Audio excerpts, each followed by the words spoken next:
अधिकार की लड़ाई है। ये लड़ाई अधिकार की बात है गुजरात की। आप जिस टीवी चैनलों पर आप देखते हैं, पर कभी भी आपको वास्तविकता बताई नहीं जाती। देश में कितनी घटनाएं ऐसी घट रही हैं जिसे नेशनल टेलीविजन पर दिखाया ही नहीं जाता। मैं आपसे एक विनती करना चाहती हूँ, जो टीवी चैनल आपको वास्तविकता नहीं दिखाते, आप उन्हें देखना ही बंद कर दीजिए। इसलिए हमें दांडी यात्रा करनी पड़ी। हम अपनी बात आप तक कैसे पहुंचा सकते हैं जब टीवी टेलीविजन माध्यम शिक्षण के मुद्दों को, रोजगार के मुद्दों को, शिक्षित लोगों को, गरीब लोगों की समस्याओं को जब बताना ही नहीं चाहती, तो हमारे पास और कोई माध्यम नहीं बचा। तब हमने गांधी जी के माध्यम को पसंद किया। गांधी जी ने दांडी यात्रा को नमक पर लगे हुए कानून को, कर को हटाने के लिए किया था। नमक अर्थात हमारी जीवन की बुनियादी आवश्यकता। इस बुनियादी आवश्यकता वर्तमान समय में हमारा रोजगार है। यदि शिक्षित युवा को यदि स्थायी नौकरी नहीं मिलेगी तो हम कैसे अपना भविष्य सुनिश्चित कर सकते हैं? आप ये सोचिए, आप ये विचार कीजिए कि आपकी माता कायमी है या करार पर है। क्या आप अपने माता पिता को 11 महीने ही अपने घर में रखेंगे? क्या आपकी बेटी पढ़ लिख कर सिर्फ 11 महीने नौकरी करेगी? क्या आप चाहते हैं कि देश के शिक्षक का हाल अग्निवीर के जैसा हो?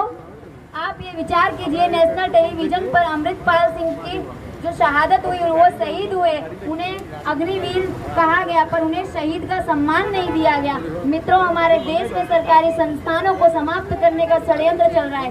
ये सिर्फ 11 महीने का कॉन्ट्रैक्ट हमें देकर सरकार यह बताना चाहती है कि वह गुणवत्ता को सुधारना चाहती है। मित्रों, यदि गुणवत्ता को सुधारना है तो जैसी प्रजा वैसी राजा को भी मिलना चाहिए। जैसा राजा वैसी प्रजा। राजा को भी अर्थात की शासनकर्ताओं को भी 11 महीने करार पर आना चाहिए।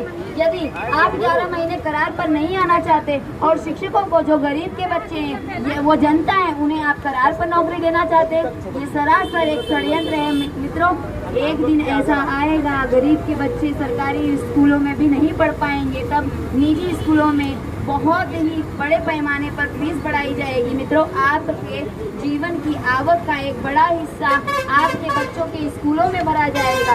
स्कूलों में यदि योग्य शिक्षा नहीं दी जाएगी तो आप ट्यूशन पढ़ाएंगे अपने बच्चों को 300, 400, 650 रुपए फीस भरकर भी आप 1,000, 1200 रुपए में अपने बच्चों का ट्यूशन कराते हैं। आपके जीवन का एक मूलभूत आवक का हिस्सा खानगीकरण शालाओं में चला जा रहा है। मित्रों, आप अपने बच्चों को फिर भी अधिकार नहीं दिला सकते। मैं आपको एक उदाहरण देना चाहती हूँ। इस देश में हम लोगों से, हम गरीब लोगों से अच्छा तो अनपढ़ नेता है। कम से कम वो मरता है तो अपने बच्चों के लिए कुर्सी तो छोड़कर जाता है।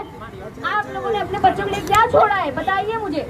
आप लोगों ने अपने बच्चों के लिए क्या सुनिश्चित किया है? ऐसी सरकार निश्चित की है आपने जो पढ़े लिखे युवाओं को करार पर नौकरी दे रही है। मित्रों, क्या आप यही चाहते हैं? आज ये हमारे साथ हो रहा है। 6 वर्ष बाद सरकार ने एग्जाम ली, उस एग्जाम को हमने अच्छे नंबर से पास किए। मेरे माता पिता ने मुझे पढ़ा लिखा कर इस काबिल बनाया कि मैं इस सरकारी नौकरी के लायक हूँ, किंतु मित्रों फिर भी मुझे करार पर नौकरी मिलेगी। ये एक तरीके से अन्याय नहीं है?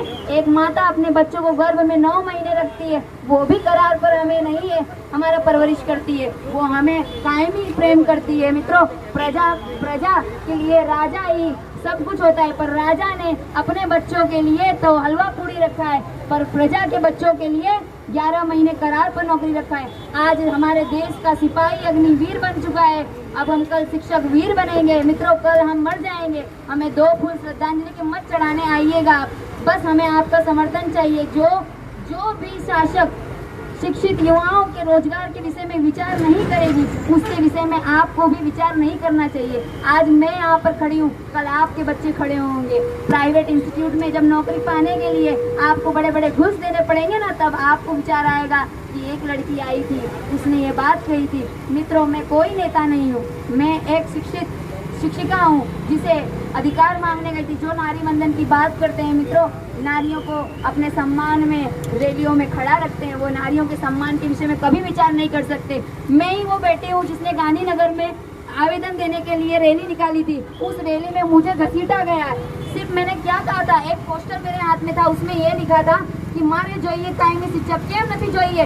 જો આપણે કહેતા હોઈએ कि जय जय गरवी गुजरात, तो આપણે ગુજરાતમાં આઝાદ નથી। एक बीजेपी प्रवक्ता हमने एम कहता था, हमारा 40,000 બાળકોએ ફોર્મ ભરી દીધા છે, તો કેમ ગુજરાતના બાળકોને તમે કરાર ઉપર મૂકશો? હવે અમે કહીશું અમે ભારતીય છીએ, તો હવે તમે શું કહેશો? ગુજરાતમાં તમે કરાર ઉપર નોકરી આપશો, જ્યારે ભારતમાં બધી જ જગ્યાએ કાયમી શિક્ષકોની નિયુક્તિ થતી હોય તો ગુજરાતમાં કેમ નથી? ગુજરાત એ ભારતનો હિસ્સો નથી? વિચાર કરજો તમે મિત્રો. મારી તમારી એટલી જ વિનંતી છે કે તમે ભારતનો ભવિષ્ય નિશ્ચિત કરનારા છો, એટલે ભારતનો ભવિષ્ય એક એવા હાથમાં રાખજો, એવા હાથમાં મૂકજો જે તમારા બાળકોને અધિકારને સુનિશ્ચિત કરી શકે, સુરક્ષિત કરી શકે. જય હિન્દ, જય ભારત.